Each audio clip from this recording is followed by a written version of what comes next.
여러분과 나라 걱정, 아이들 걱정하는 방송입니다. 안녕한가 전역의 안전 빵빵입니다. 네.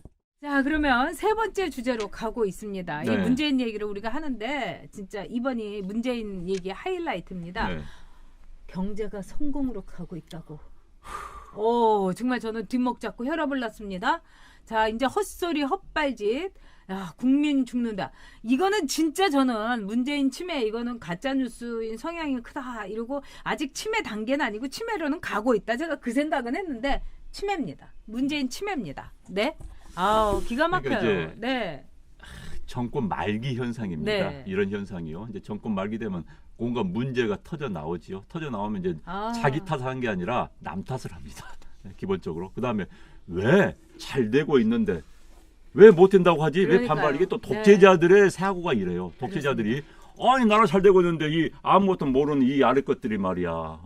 나라 잘못된다고 이런 민심을 이반시키기 위해서 의도적으로 한다. 이게 독재자의 사고 방식이에요. 게다가 이제 또 말년이 되면은 독재자의 아부한 놈들이 생깁니다. 네. 이들이 이제 좋은 것만 보고를 하는 거예요. 좋은 것만. 그럼 그것도 그거에 따라갑니다. 게다가 따라가면서도 자기가 또 나름대로 좋게 해석을 합니다. 왜? 그게 나쁘다고 하면 자기가 그동안 해왔던 자기의 존재 의미가 없어지기 때문에 그냥 자기도 믿고 싶을 것도 네. 믿어지는 거예요. 그런데 지금 그런 정권 말기 현상입니다. 이게 전형적으로 지금 경제 성공을 가고 있다고 하니까 대한민국의 경제학자들, 현재 좌파 성향의 경제학자들도 웃어버립니다. 저 이야기는. 왜? 본인들이 소득주도 성장하고 이야기했지만 경제가 어렵다는 건 다 인정을 해요. 그런데 경제가 성공을 하고 있다니까 웃어버리는 거예요. 청와대에 있는 몇몇 관료들 제외하고는 이른바 전 이 문제 심각성은 이겁니다. 뭐 다른 문제보다 이 문제 저는 가장 대통령의 시각이 잘못되어 있다는 건 엄청 문제인 거예요. 우리가 문제가 발생했으면 문제가 발생했다는 걸 알아야 되는 겁니다.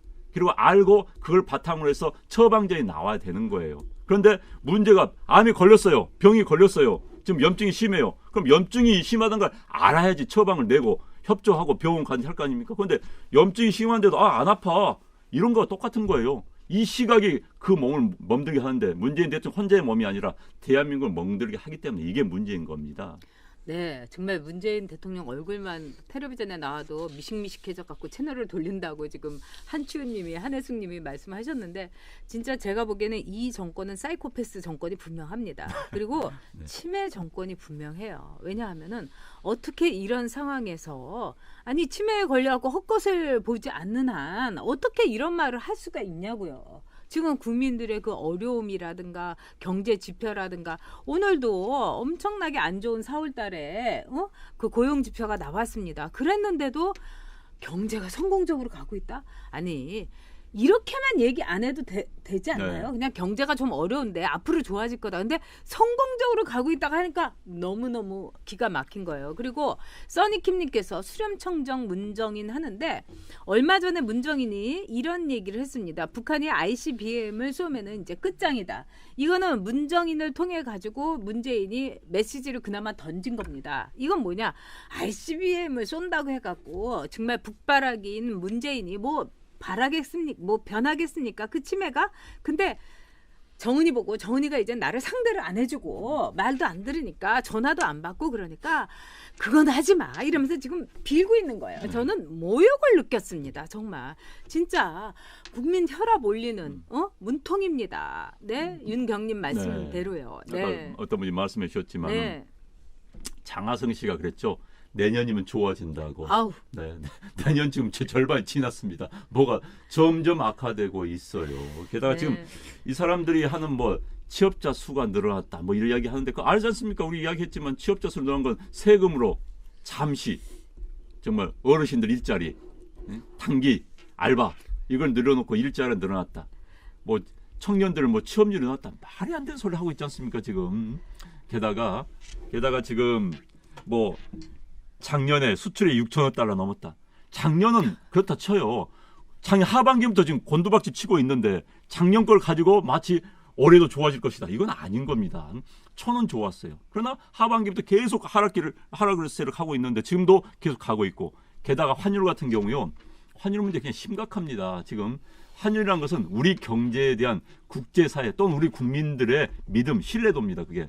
신뢰도가 빠지고 있다는 게 환율에서 나타나는 거예요. 환율 이대로 하면요. 우리나라 수출업체까지 엄청나게 타격이 있습니다. 왜? 우리나라는 기본적으로 수입을 해서 가공해서 수출을 하는 그런 구조이기 때문에. 우리나라가 자체적으로만 생산해서 판다면은 우리가 환율하면 무역은 좀 덕을 볼 수도 있어요. 그러나 우리는 그런 구조가 아닙니다. 경제 구조가. 그렇기 때문에 지금 환율 문제 같은 경우가 엄청나게 심각한데 아니 세상에 경제는 좋아지고 있고 총체적으로 본다면 우리 경제는 성공으로 나아가고 있다.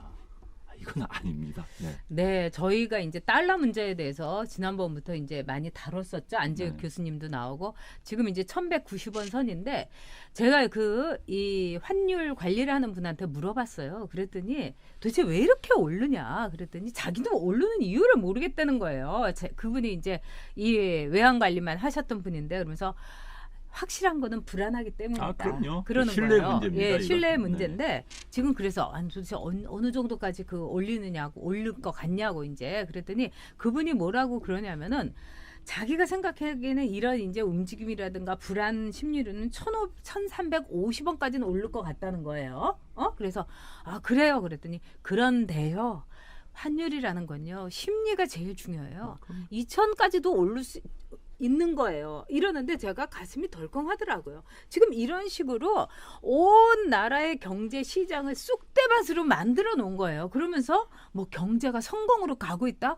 아니 어떻게 그런 말을 지금 완전 치매 걸렸기 때문에 하는 말입니다. 그러니까 딸기파파님이 아까 그러셨어요. 부탄을 이상형으로 꾸미니까 우리가 부탄처럼 되니까 지금 잘 성공하고 있다고 한 거다. 그리고 아까 스키타이님이 물어보셨어요. 자문하신 거죠. 이 경제가 성공으로 가고 있다. 이게 문재인의 정신 승리냐 아니면 치매냐? 제가 보기엔 치매입니다.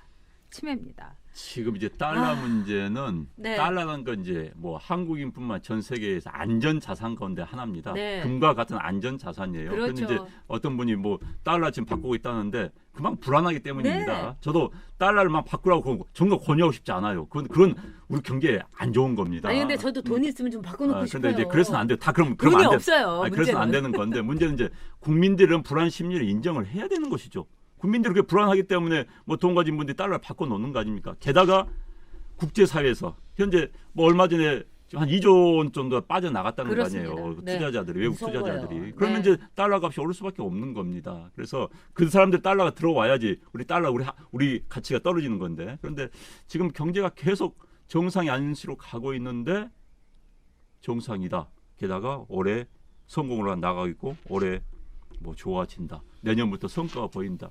성과 안 보입니다. 보일 수가 없어요. 그러니까 정책을 수정해야 됩니다. 유턴해야 되는 거예요. 유턴할 줄 모르는 운전기사 그 사고 치는 겁니다. 앞만 보다 절벽에서 떨어지는 거예요. 절벽 떨어지기 전에 유턴해야 되는데 유턴할 줄 모르기 때문에 혼자만 떨어지면 제가 자꾸 말하지만 오케이 상관없어요. 국민 전체를 껴안고 무슨 낙하함에서 무슨 몸 3층 국녀입니까? 제가 보기에는 지금 상황이 안 좋고 그래서 여러분들이 일단 나는 내가 지켜야 된다. 우리 가족은 내가 지켜야 된다. 이렇게 이제 생각하셔야 됩니다. 그리고 드래코님께서 1260까지 간다. 뭐 이런 말씀 하셨는데 제가 보기에는 1260까지 가면은 이제 그 드래코님 말씀 그대로 우리나라 완전히 바닥치는 겁니다. 경제가. 그리고 뭐 우리나라가 이 환율이 1260대면 뭐 싸니까 수출 많이 할 수 있겠어요? 우리 수입도 참 많이 하는 나라입니다. 특히 우리는 중국으로부터. 우리는 그렇게 되면 중간 정말 가공국가이기 때문에 타격이 큽니다. 그렇습니다. 네. 정신줄 놓았습니다. 그레스님 말 그대로요. 그런데 제가 볼 때는 이렇게 헛소리와 헛발질을 하면서도 문재인 정권이 이렇게 지지되고 있는 거 저는 그게 더 신기합니다. 그리고 오늘 뭐 제가 보기에는 뭐 그 사람들만 답을 했겠지만은 50%로 오히려 올랐다는 거 아닙니까 지지율이? 뭐 저기 믿을 수가 없죠. 이해찬도 그랬잖아요. 왜 자유한국당 지지율이 오르냐? 그러니까는 그 조사 기관이 잘못된 걸로. 그러니까 이거 자기네들이 얘기를 한 겁니다. 근데 이거는 상당한 조작이 저는 분명히 있다 이렇게 봅니다. 네. 그러니까 지금 이제 어쨌든 대한민국 갈라져 있습니다. 갈라져 있고 문재인 대통령 지지하는 사람도 분명히 있습니다. 또 우리가 그걸 인정해야 되는 거예요. 그들도 대한민국 국민들의 한 사람이기 때문에 인정해야 되는데 현재 대한민국이란 틀에서 아주 객관적으로 본다면 그들의 시각이 잘못되어 있습니다. 아주 객관적으로 본다면 왜? 지표가 보여주고 있기 때문에 많은 사람들의 불만이 더 늘고 있기 때문에 그렇다면 잘못되고 있는 것인데 과거에 미몽에 사로잡혀서 원래 제가 이 미몽이라는 표현을 썼었습니다. 네. 경제 성공을 가고 있다. 너무 이건, 어려운 것 같아서 바꿨어요. 그럼 악몽으로 바꾸겠습니다. 악몽입니다. 이거 악몽이 진짜. 좋네요. 네, 악몽이 좋네요. 네, 네. 네, 악몽입니다. 네. 그렇습니다. 그리고 정말 많이 지적하신 대로 중국에서 식료품도 우리가 수입 많이 하고 있죠. 거기다가 그럼요. 원자재 이렇게 되면은 물가가 그냥 폭등을 하게 됩니다. 그래서 제가 볼 때는 이 환율이 이렇게 올라가는 게 무시무시한 조짐이다 이렇게 볼 수 있고요. 두 번째는요, 여러분 중요한 것이 뭐냐면 요즘 우리나라에서 이른바 사채는 아니고 왜 무슨 쌍화머니니 무슨 머니니 막 이런 데서 한국에서 철수를 해버렸어요. 네? 이게 저는 소름 끼칠 정도로 무서운 일입니다. 자, 이분들이 한국에서 돈을 많이 벌었어요. 이렇게 사채하는 분들이. 근데 이 사람들한테 돈을 꾸는 사람들이 신용불량자라든가 너무 어려운 사람들이 아니라 말하자면은 회사원들이 한 번 술 많이 마셨는데 n분의 1 하니까 20만 원씩 내야 되는데 와이프한테는 용돈 달라는 사람 못하고 네. 그러니까 그런 데서 30만 원 뭐 이렇게 100만 원 빌리고 따박따박 갚았다는 거예요. 근데 말하자면은 그렇게 갚을 능력이 있는 사람들이 돈을 안 빌린다는 겁니다. 그러니까 신용 불량자들만 오는데 아니 한두 번 장사해 봤겠어요? 그러니까 상하만이라든가 이런 데서 다 철수를 한 겁니다. 이게 얼마나 무서운 하나의 시그널인지 여러분이 생각을 하셔야 됩니다. 네, 망하고 있습니다. 우리나라가. 네. 네. 네. 정말 안타깝습니다. 이 정부 정말 바꿔야 되는데 바꿀 네. 줄 모르고 참 약간 무능 거기다가 아주 뭡니까 고집 네. 오만 네. 이게 이제 이거 하면 큰일 나는 거예요. 지도자가 무능하면 그 제약도 그런 제약이 없습니다. 게다가 그 무능함에 오만하면은 그런 네. 제약도 더 큰 제약이 없습니다. 그런데 현 정부가 지금 무능에 오만이 겹치다 보니까는 정말 국민들을 이상한 데로 끌고 가고 있습니다. 많은 경제학자들 이야기해요. 좌파성의 경제학자들마저도 야 소득주도 성장 그거 아니다. 그랬더니 제가 어디 갔더니 또 소득주도 성장의 성과가 곧 나타날 것이다. 못 나타납니다. 네. 네, 김병선님께서 슈퍼챗으로 10,000원 후원해 주셨습니다. 요즘 제가 이 10,000원의 가치, 1,000원의 가치가 얼마나 큰지를 아는데 정말 깊이 감사드립니다. 네. 자, 야오라님이라든가 김주경님이 걱정하신 거는 이제 1,800도 갈 것이다. 그런데 정말 그 시장의 이 문제가 큽니다. 그리고 저희가 얘기하는 게 이제 좀 구어체로 얘기해 줬으면 좋겠다고 이종환님께서 얘기하셨는데요. 이게 저희 습관이네요. 아 그런가요? 네, 왜냐하면 그랬습니다. 뭐 했습니까? 막 저희가 이제 KBS에서 기자 훈련을 받아서 그렇게 이런데 느끼시는구나. 우리가 예, 조금 예, 더 예. 부드럽게 얘기를 하도록 해보죠. 네? 네, 노력하겠습니다. 네, 네, 알겠습니다. 저희들이 네. 이제 습관이 그래 돼가지고 네. 네. 모히또 양보 네. 향기님께서 나쁜 징조가 그동안 한국 경제 성장에 마이너스로 디플레 전조가 보였다. 네. 옳은 말씀입니다. 그래서 네. 지금 디플레이션 정권, 디플레이션을 장기화시킨 정권으로 이 문재인 정권이 남을 겁니다. 그건 제가 여러분 뭐 500원도 안 걸고 5만 원 걸겠어요. 네? 정말 심각합니다. 이민 급증한다는 이야기도 하셨는데 맞습니다. 네. 또 이민도 늘고 있습니다. 그리고 네. 정말 심각한데요. 지금 여러분께서 이제 계속 글을 올려주시는데 나경원 의원 발언이 말하자면은 5.18 특별법 이거를 통과시키기 위해서 한 거 아니냐 이러는데 그건 아닌 것 같고요. 그걸로 이제 뭐 책을 잡힌 거 아니냐 그렇지 않고요. 네. 5.18 이 특별법은 절대로 안 됩니다, 여러분. 이거는 자유한국당 게시판에 가셔서 5.18 4.3 특별법 이거는 정말 목숨 걸고 막으라고 해야 되는 겁니다. 저는 4.3에 대해서도 지금 논란의 여지가 있습니다. 그리고 5.18 문제에서도 아직 역사가 판단해야 될 것들이 있습니다. 근데 거기에 대해서 입도 뻥끗 못하게 하는 말하자면은 입에 재갈을 물리는 법이기 때문에 이거는 기본적으로 여러분 우리나라 헌법 가치에 위배됩니다. 네. 얘기 끝입니다. 네. 네.